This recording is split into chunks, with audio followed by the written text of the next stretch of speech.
Olá, meus queridos irmãos e amigos, sejam muito bem-vindos para mais um Tempo com a Palavra. Eu sou o pastor Joaquim Dias, pastor da Igreja Batista em Santa Cruz, que fica aqui no 3º Distrito de Nova Friburgo, no estado do Rio de Janeiro. Hoje eu quero lembrar que nós estamos dando continuidade às nossas reflexões no livro do profeta Jonas, no Velho Testamento. E a nossa reflexão de hoje tem como tema as consequências de afastar-se de Deus, baseado em Jonas, capítulo 1, os versículos 4 e 5. Se você quiser ter uma sequência, reveja o vídeo da semana passada, Jonas, capítulo 1, de 1 a 3. E eu quero então continuar com essas reflexões e vamos tentar estudar todo o livro nessas quartas-feiras. Então vamos ao texto. Jonas 1, versículos 4 e versículo 5 dizem assim: O Senhor, porém, fez soprar um forte vento sobre o mar, e caiu uma tempestade tão violenta que o barco ameaçava arrebentar-se.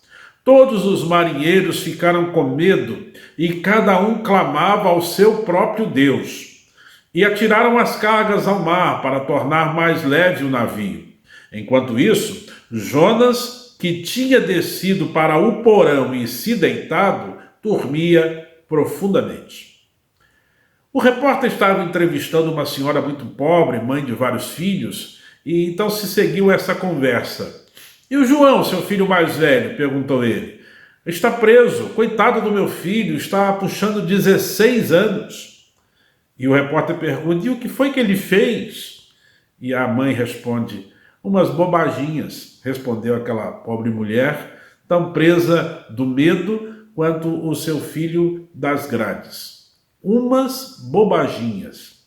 Parece que Jonas também viu o seu ato de desobediência à vontade de Deus como uma bobaginha. Como algo que poderia talvez passar em branco, como algo do qual Deus não se importaria com isso.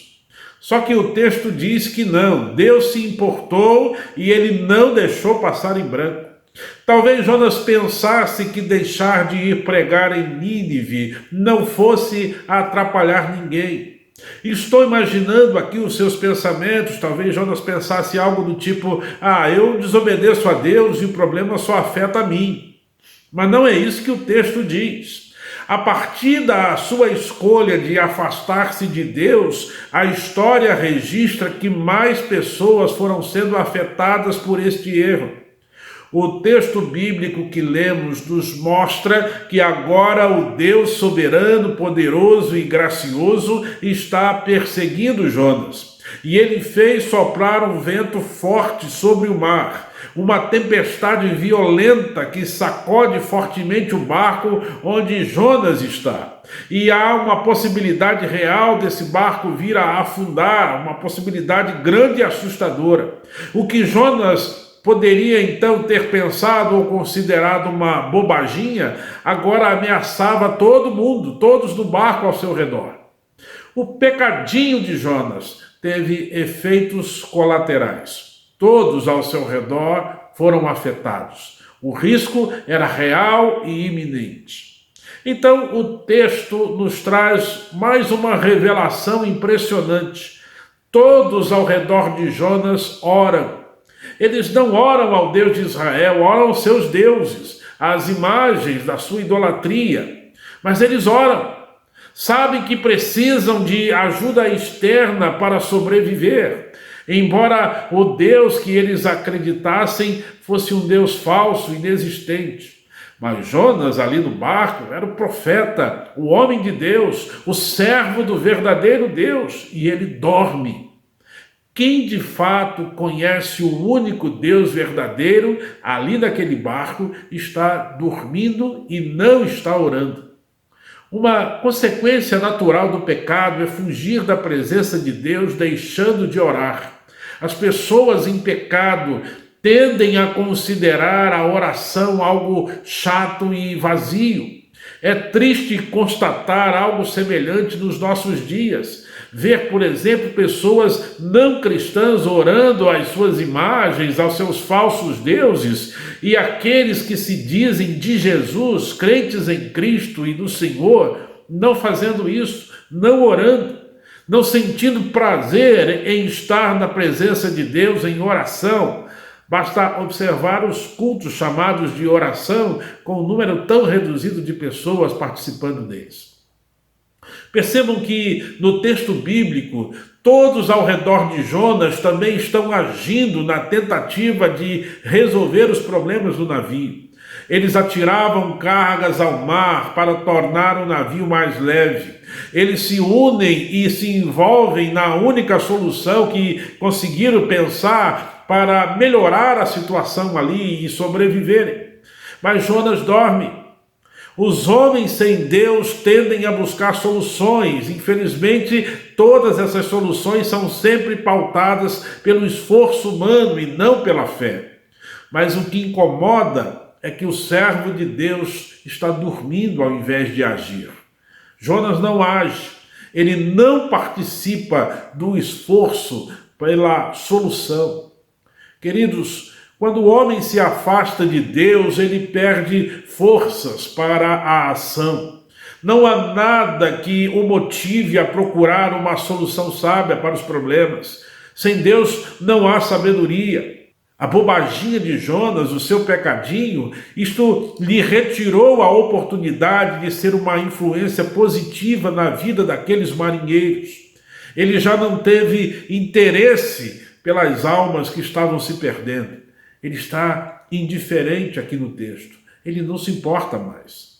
Queridos, ainda em muitos momentos da nossa vida, repetimos a indiferença de Jonas sobre as necessidades dos outros, por estarmos afastados de Deus. Voluntariamente, muitas vezes nos afastamos da oração, do serviço cristão mediado pela igreja, da oportunidade de fazer diferença na vida daqueles que nos cercam. Assim, o nosso pecadinho, a nossa bobaginha, vai minando nossas forças e vai nos conduzindo ao sono profundo, à inação, à preguiça. Hoje eu não vou ao culto, estou cansado, que mal há nisso? A gente vai se afastando do compromisso assumido, da chamada feita por Deus a cada um de nós para adorá-lo e para servi-lo em comunidade, ou seja, com a igreja, influenciando as pessoas ao nosso redor. Voltando ao texto, vemos que Jonas havia descido ao porão e, deitado, dormia profundamente. Esta é a frase que termina a passagem de hoje. Ela começa com "enquanto isso". Nas versões mais antigas, essa frase é traduzida como "porém".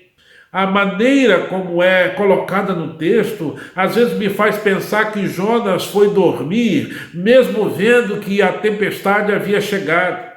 Se este meu modo de entender for o modo correto, o sono de Jonas é também uma escolha de fuga voluntária diante dos problemas que o afetavam e que também estava afetando as demais pessoas daquele barco. Mais à frente no livro, veremos que Jonas sabia que ele era o causador do problema, mas ainda assim Jonas continua indiferente. Falando sobre pecado, alguém anônimo afirmou que é muito mais fácil nos arrependermos dos pecados que já cometemos que nos arrependermos daqueles que pretendemos cometer. Queridos, onde nós estamos agora? Onde você está?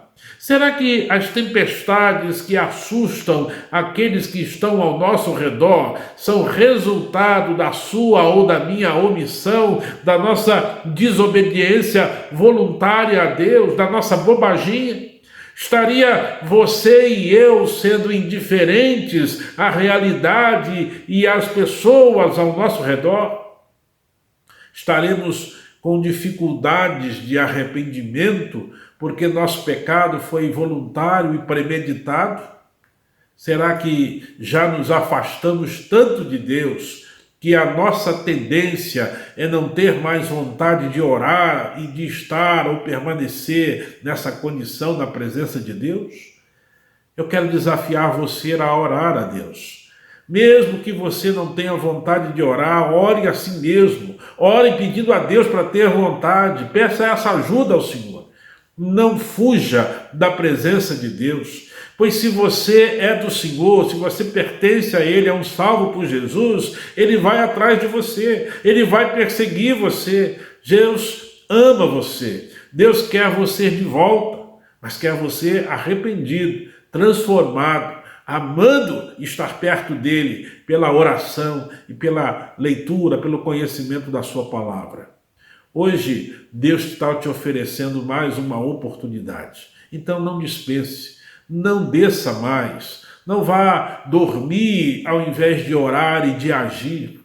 Peça a Deus para falar ao seu coração e transformar a sua mente com a palavra dele. Que Deus então abençoe você e que você escolha estar mais perto do Senhor. Eu quero orar com você. Vamos orar? Querido Deus, em nome de Jesus, quero colocar as pessoas que estão me assistindo nesse momento diante do Senhor. Se por acaso algum de nós achou que poderia pecar, e o pecado fosse considerado por nós pequenininho e que então isso não ia importar tanto a Deus, ajuda-nos a sair desse engano. Os nossos pecados podem afetar outros, podem trazer sofrimento para nós e para os outros. E, ó Deus, nós pedimos que o Senhor nos ajude a compreender isso, a nos arrependermos, a buscar o Senhor em oração, a não permitir, ó Deus, que as nossas faltas, que os nossos pecados continuem prejudicando outros. Fala ao nosso coração nesse momento. Eu também peço a Deus pelas pessoas que estão nos assistindo, que ainda não têm Cristo no seu coração.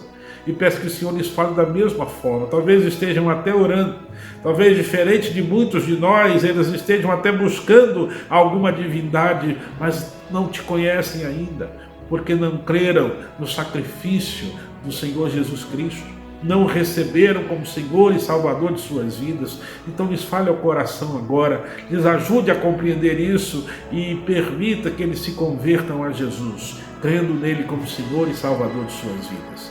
Pai, pedimos que o Senhor continue abençoando o nosso povo, nos ajudando a esquecer as nossas falhas, a nos arrependermos e a voltar para Ti. Permita, Senhor, que as nossas vidas no Teu altar, arrependidas, transformadas, que a gente então seja pessoas mais voltadas à oração, ao conhecimento da palavra, para a gente ensinar a outros, para a gente socorrer a outros, para a gente levar paz, alegria e uma palavra de fé e de esperança a alguém e a poder, a Deus, ajudar pessoas que precisam tanto de nós e tanto do Senhor. Ó Deus, também quero me lembrar de duas pessoas numa situação bem grave, o pastor Vineucídio Souza Lima e a irmã Priscila, esposa do pastor Douglas, por quem nós clamamos que o Senhor possa curar, manifestando sua graça e glória e o seu poder na vida desses irmãos, e glorificando o Teu nome com essas situações. Ó Deus, abençoe também os familiares e esteja confortando e ajudando essas famílias.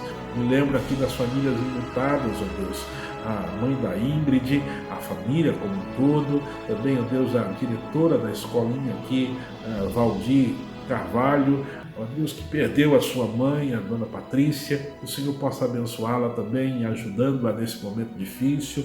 Peço que o Senhor esteja cuidando de cada pessoa que tem tido essas perdas, essas situações tristes nos seus lares. Eu peço que o Senhor, por favor, conforte e console com o Teu Espírito Santo e renove as forças para que encontrem motivação de vida em Cristo.